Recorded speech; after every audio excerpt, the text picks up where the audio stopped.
40 قاعده شمس تبریزی. این قواعد از یک سو قواعد صوفیگری و یافتن خدا از طریق عشق و اخلاص است که توسط صوفی بزرگ قرن 7 هجری شمس تبریزی به مولانا ارائه شد و از سوی دیگر قطعه‌هایی از جام جهانبین است که می تواند برای گمگشتگان عصر حاضر همچون گمگشتگان قرن‌های گذشته راهگشا باشد. سفری در درون و برون. قاعده اول: کلماتی که برای توصیف پروردگار به کار می‌بریم همچون آینه‌ای است که خود را در آن می‌بینیم. هنگامی که نام خدا را می‌شنوی، ابتدا اگر موجودی ترسناک و شرم‌آور به ذهنت بیاید، به این معناست که تو نیز بیشتر مواقع در ترس و شرم به سر میبری. اما اگر هنگامی که نام خدا را میشنوی، ابتدا عشق و لطف و مهربانی به یادت بیاید، به این معناست که این صفات در وجود تو نیز فراوان است. قاعده دوم: پیمودن راه حق کار دل است، نه کار عقل. راهنمایت همیشه دلت باشد، نه سری که بالای شانه هایت است.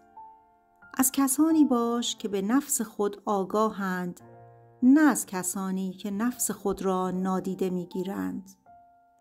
قاعده سوم: قرآن را میتوان در 4 سطح خواند. سطح اول معنای ظاهری است، بعدی معنای باطنی است، سومی بطن است، سطح 4 چنان عمیق است که در وصف نمی گنجد. قاعده 4: صفات خدا را می توانی در هر ذره کائنات بیابی، چون او نه در مسجد و کلیسا و دیر و صومعه، بلکه هر آن همه جا هست. همانطور که کسی نیست که او را دیده و زنده مانده باشد، کسی هم نیست که او را دیده و مرده باشد. هر که او را بیابد تا ابد نزدش میماند. قاعده 5: کیمیای عقل با کیمیای عشق فرق دارد. عقل محتاط است، ترسان و لرزان گام برمی‌دارد. با خودش میگوید مراقب باش آسیبی نبینی. اما مگر عشق این طور است؟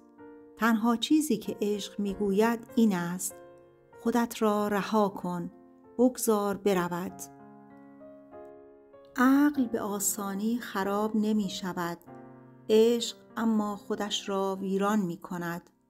گنج ها و خزانه ها هم در میان ویرانه ها یافت می شود. پس هرچه هست در دل خراب است. قاعده 6: اکثر درگیری ها، پیش داوری ها و دشمنی های این دنیا از زبان منشأ می گیرد. تو خودت باش و به کلمه ها زیاد بها نده. راستش در دیار عشق زبان حکم نمی راند، عاشق بی زبان است. قاعده 7: در این زندگانی اگر تک و تنها در گوشه انزوا بمانی و فقط پژواک صدای خود را بشنوی، نمی توانی حقیقت را کشف کنی. فقط در آینه انسانی دیگر است که می توانی خودت را کاملا ببینی. قاعده 8: هیچگاه نومید مشو. اگر همه درها هم به رویت بسته شوند، سرانجام او کوره راهی مخفی را که از چشم همه پنهان مانده به رویت باز می کند. حتی اگر همکنون قادر به دیدنش نباشی. بدان که در پس گذرگاه‌های دشوار باغ‌های بهشتی قرار دارد. شکر کن، پس از رسیدن به خواستت شکر کردن آسان است. صوفی آن است که حتی وقتی خواسته‌اش محقق نشده شکر گوید. قاعده 9: صبر کردن به معنای ماندن و انتظار کشیدن نیست، به معنای آینده نگر بودن است. صبر چیست؟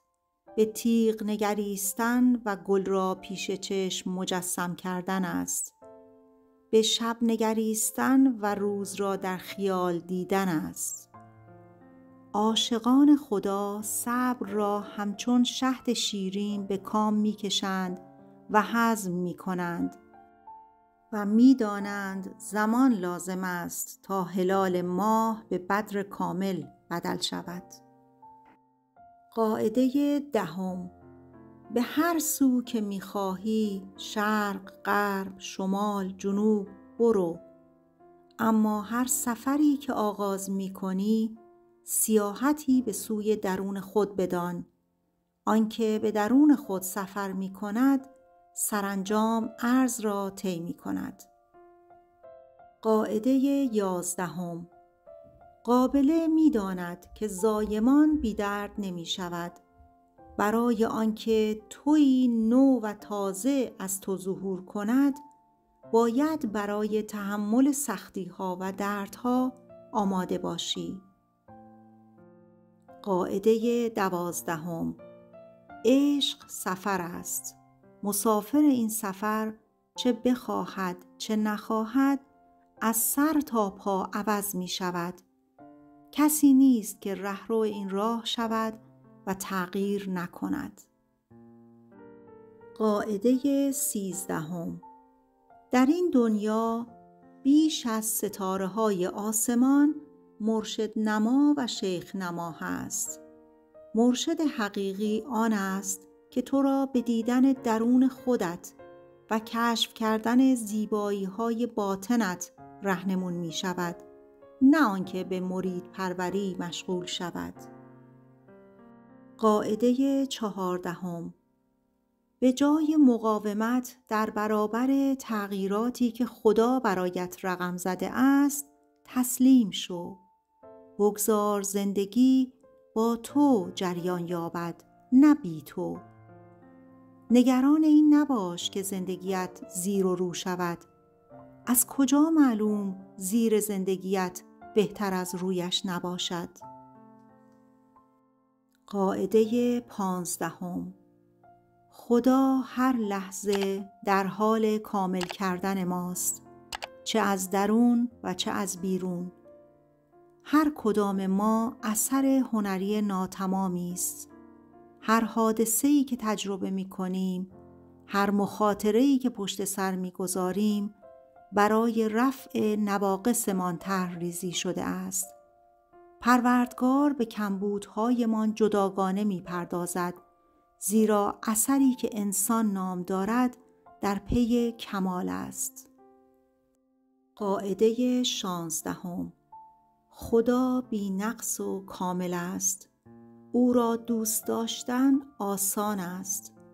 دشوار آن است که انسان فانی را با خطا و صوابش دوست داشته باشی.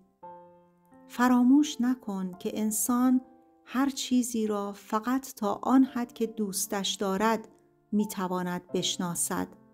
پس تا دیگری را حقیقتاً در آغوش نکشی، تا آفریده را به خاطر آفریدگار دوست نداشته باشی، نه به قدر کافی ممکن است بدانی، نه به قدر کافی ممکن است دوست داشته باشی.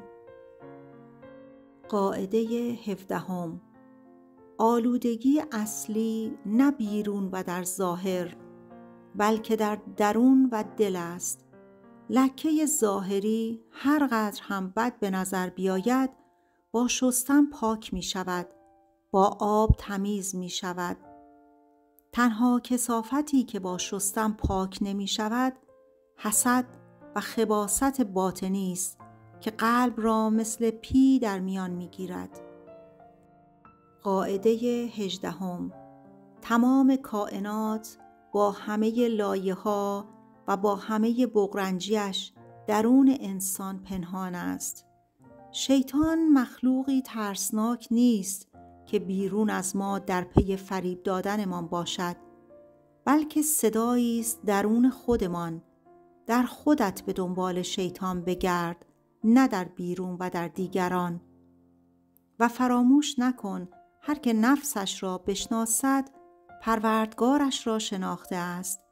انسانی که نه به دیگران بلکه به خود بپردازد سرانجام پاداشش شناخت آفریدگار است. قاعده 19. اگر چشم انتظار احترام و توجه و محبت دیگرانی، ابتدا اینها را به خودت بدهکاری. کسی که خودش را دوست نداشته باشد ممکن نیست دیگران دوستش داشته باشند. خودت را که دوست داشته باشی، اگر دنیا پر از خار هم بشود نومید نشو، چون به زودی خارها گل می شود. قاعده 20. عاقبتمان را ما نمی‌دانیم. اندیشیدن به پایان راه کاری بیهوده است. وظیفه تو فقط اندیشیدن به نخستین گامی است که برمی‌داری. ادامه‌اش خود به خود می‌آید. ادامه در ویدئوی بعدی.